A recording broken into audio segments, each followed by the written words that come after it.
নমস্কার প্রিয়জনেরা, আহারে ও বিহারে চ্যানেলে আপনাদের সকলকেই স্বাগত। নিয়ে এলাম চমৎকার একটা পিঠের রেসিপি। এই সুন্দর পিঠেটি তৈরি করছে আমার গৃহকর্ত্রী। কিভাবে হচ্ছে দেখতে থাকুন। এটি হলো চন্দন পিঠে। প্রিয়জনেরা, প্রথমেই বলে রাখি, এই পিঠেটা খুব চটজলদি হয়ে যায়, তাহলে এই ভিডিওটি স্কিপ না করে দেখতে থাকুন। প্রথমে কড়াইতে চাল গুঁড়োটা দিয়ে দিলাম। প্রিয়জনেরা, দেখতে পাচ্ছেন চাল গুঁড়োটা একটু দানা দানা করে আমি শিলে বেটে নিয়েছি। মিক্সিতে করলে অত ভালো হয় না। এবারে নারকেল কোড়াটা এর মধ্যে দিয়ে দিলাম। এবার খেজুরের গুড়টা দিয়ে দিলাম, একটু নুন দিয়ে দিলাম। এবার দুধটা দিয়ে হাত দিয়ে মেখে নেব।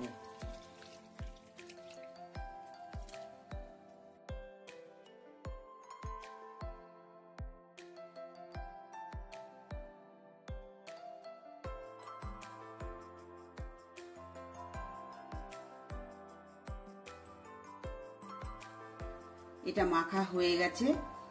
এবার একটা স্টিলের থালা নিয়ে নেব, নিয়ে ঘি মাখিয়ে নেব।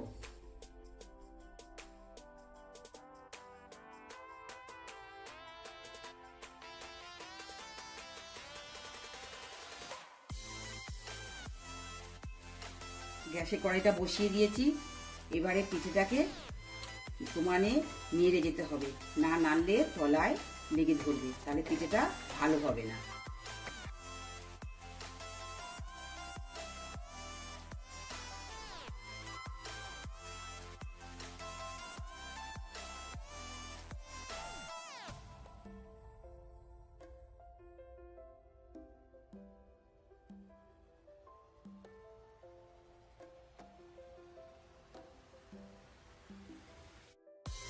এটা হয়ে এসছে। এবার ঘি মাখানো থালায় ঢেলে দেব।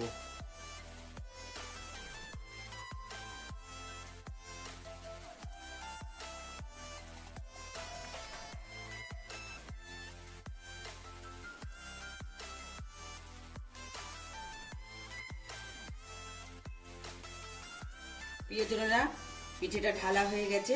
এবার কিছুক্ষণের জন্য ঠান্ডা করতে দিলাম। পিঠেটা ঠান্ডা হয়ে গেছে, এবারে পিস করে নিচ্ছি।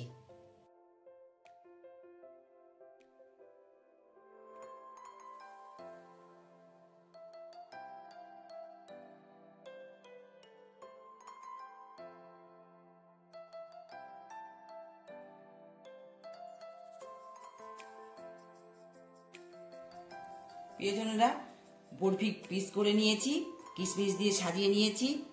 এবারে বরফিগুলো তুলছি।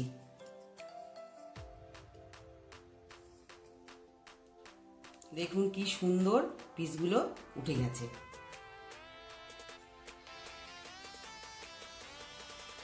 এই দেখুন কি সুন্দর উঠছে। প্রিয়জনেরা, চন্দন পিঠে আমার রেডি। এবারে পরিবেশন করে দেব।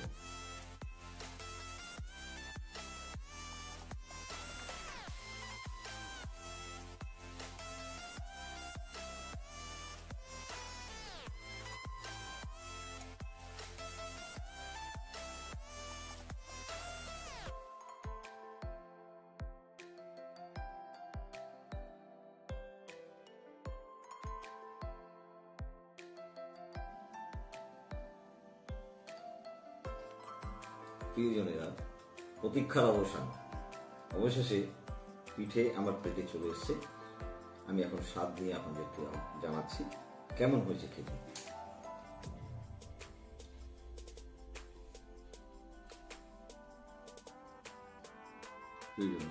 স্বাদের গন্ধে অতুলনীয় হয়েছে। এতক্ষণ ধরে গন্ধে পাচ্ছিলাম খেজুর গুড়ে এবং গোবিন্দভোগ চালে। শেষে খেয়ে সত্যি অনাস্বাদিত আনন্দে মনটা ভরে গেল। আপনারা অবশ্যই খেয়ে দেখবেন।